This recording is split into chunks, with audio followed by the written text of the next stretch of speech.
வணக்கம். தமிழ் வெற்றிலை சமையலுக்குள்ளே போகலாம் வாங்க. நம்மளோட சேனலை நீங்கள் ஃபஸ்ட் டைமாக பார்க்குறீங்க அப்படின்னா சப்ஸ்கிரைப் பண்ணுங்கள், பெல் ஐக்கானை கிளிக் பண்ணுங்கள், ஆல் பட்டனையும் செலக்ட் பண்ணி விட்டுருக்கேன் ஃப்ரெண்ட்ஸ். அப்போ தான் நான் போடுற வீடியோ உடனுக்குடனே உங்களுக்கு நோட்டிஃபிகேஷனில் வரும். வாங்க வீடியோக்குள்ளே போகலாம். இன்றைக்கி நம்ம காடை முட்டை கிரேவி பார்க்க போகிறோம்.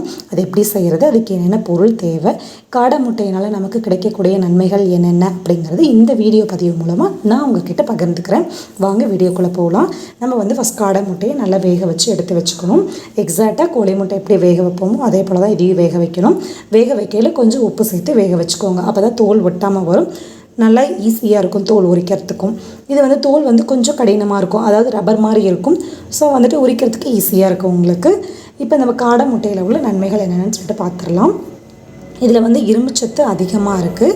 அதனால இரத்த சோகை உள்ளவங்க, ஹெச்பி லெவல் குறைவாக இருக்குது, இரத்த அணுக்களோட எண்ணிக்கை குறைவாக இருக்குது அப்படிங்கிற பர்சன்ஸ் எல்லாம் நீங்கள் தவறாமல் உங்கள் உணவில் காடை முட்டை எடுத்துகிட்டு வந்தீங்க அப்படின்னா ஹெச்பி லெவல், அதாவது இரத்த அணுக்கள் அதிகமாகிறதுக்கு ரொம்ப உதவியாக இருக்குது. அதே போல் ஹெச்பி லெவல் நல்லாவே இன்க்ரீஸ் ஆகும். ஸோ இந்த மாதிரி உள்ள பர்சன்ஸ் தவறாமல் இது நீங்கள் உணவில் எடுத்துகிட்டு வாங்க, ரொம்ப பெனிஃபிட்டாக இருக்கும் உங்களுக்கு. அதே போல் இதில் கால்சியம் சத்து அதிகமாக இருக்கனால நம்மளோட எலும்புக்கு ரொம்ப ஸ்ட்ரென்த் கொடுக்குது.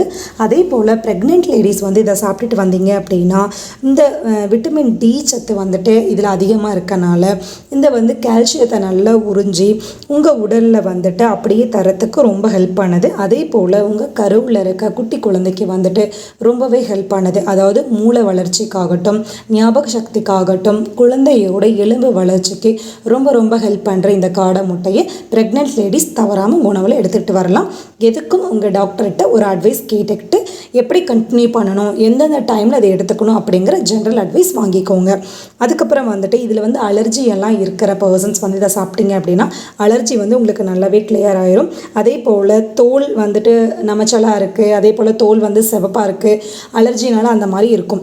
அது இல்லாமல் கண்ணில் மூக்கில் நீர் வடிகிறது, தும்மல் இருக்குது அப்படிங்கிற பர்சன்ஸ் இதை சாப்பிட்டீங்க அப்படின்னா இதில் இருக்கிற ஒரு வகையான புரதச்சத்து அது எல்லாத்தையும் உங்களுக்கு கிளியர் பண்ணி கொடுத்துரும். ஸோ இது ரொம்ப நல்லது. இந்த காடை முட்டை நம்ம கழுவி சுத்தம் முட்டையோட ஓடை எடுத்துகிட்டு கழுவி சுத்தம் பண்ணதுக்கப்புறம் இந்த போல் கட் பண்ணி எடுத்து வச்சுக்கோங்க.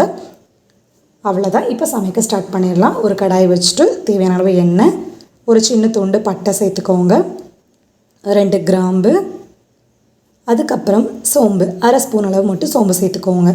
சேர்த்துட்டு இஞ்சி பூண்டு பொடுசாக கட் பண்ணிட்டு உள்ளே சேர்த்துக்கோங்க.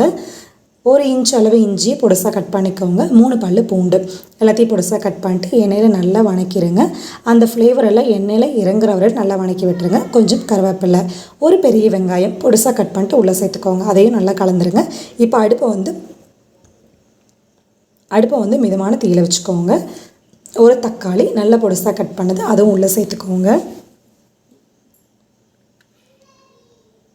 அதை நல்லா கலந்து விட்டுடலாம். தேவையான அளவு உப்பு சேர்த்துக்கோங்க.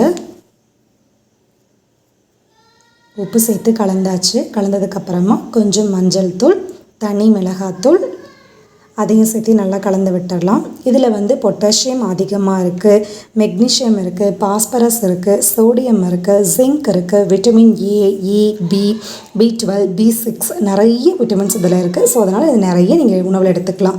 குழம்பு மிளகாத்தூள் தேவையான அளவு, அதாவது 3/4 ஸ்பூன் அளவு நான் சேர்த்துருக்கேன். உங்கள் காரத்துக்கு தகுந்த மாதிரி பார்த்துட்டு சேர்த்துக்கோங்க.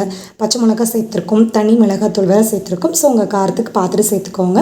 கொஞ்சம் தண்ணி ஊற்றி இந்த மசாலா பவுடரோட பச்சை வாசனை போகிற வரையிலும் நல்லா பரட்டி விட்டுருங்க. தக்காளி கொஞ்சம் குழையணும். இந்த போல் குழஞ்சதுக்கப்புறமா தண்ணியை வற்றிடுச்சு. இப்போ நம்ம கட் பண்ணி வச்ச முட்டையை இப்படி கவுத்தி வச்சு உள்ளே சேர்த்துக்கோங்க.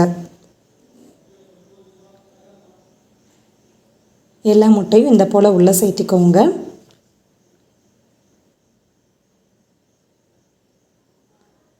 மேலால் வாசனைக்கு மல்லி இலை தூவிட்டு மூடி போட்டு வச்சுருங்க.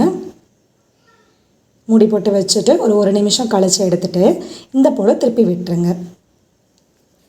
இது நமக்கு இந்த காடை முட்டை நம்ம சாப்பிட்றோம் அப்படிங்கிறனால நமக்கு நோய் எதிர்ப்பு சக்தி இதில் அதிகமாக இருக்குது. அதே போல் வளர்கிற குழந்தைங்க, குட்டி குழந்தைங்களுக்கு இந்த காடை முட்டை சின்னதுலேருந்து கொடுத்து பழக்கினீங்க அப்படின்னா ஞாபக சக்தி அதிகரிக்குது. அதே போல் மூளையோட செயல்பாடு சீராக இருக்கிறதுக்கு ரொம்ப ஹெல்ப் பண்ணுது. மூளையோட நரம்பு மண்டலம் நல்லா செயல்படுறதுக்காகவும் அதில் உள்ள சத்துக்களை அதிகப்படுத்துறதுக்காகவும் இது ரொம்ப ஹெல்ப் பண்ணுது. அதே போல் தசைகள் நல்லா வலிமை அடையுது. அதனால் இதை நீங்கள் தாராளமாக உங்கள் குழந்தைங்களுக்கு குழந்தைங்களுக்கு கொடுக்கலாம். இப்போ மேலால் மிளகுத்தூள் தூவிட்டு லைட்டாக பரட்டி விட்டுருங்க. பரட்டிட்டு அதை அப்படியே வச்சுருங்க. நல்லா அந்த தண்ணியெல்லாம் நல்லா சொன்னதுக்கப்புறமா எண்ணெய் பிரிஞ்சு வர டைமில் எடுத்தீங்க அப்படின்னா ரொம்ப சூப்பராக இருக்கும். இது வந்துட்டு சாம்பார் சாப்பாடு தொட்டு சாப்பிட்றதுக்கும் நல்லாயிருக்கும்.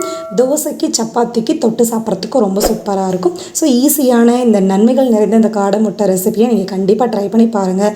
எப்படி இருக்குன்னு சொல்லிட்டு கமெண்ட் பண்ணுங்கள். நம்மளோட சேனலுக்கு சப்ஸ்கிரைப் பண்ணுங்கள். தேங்க்யூ.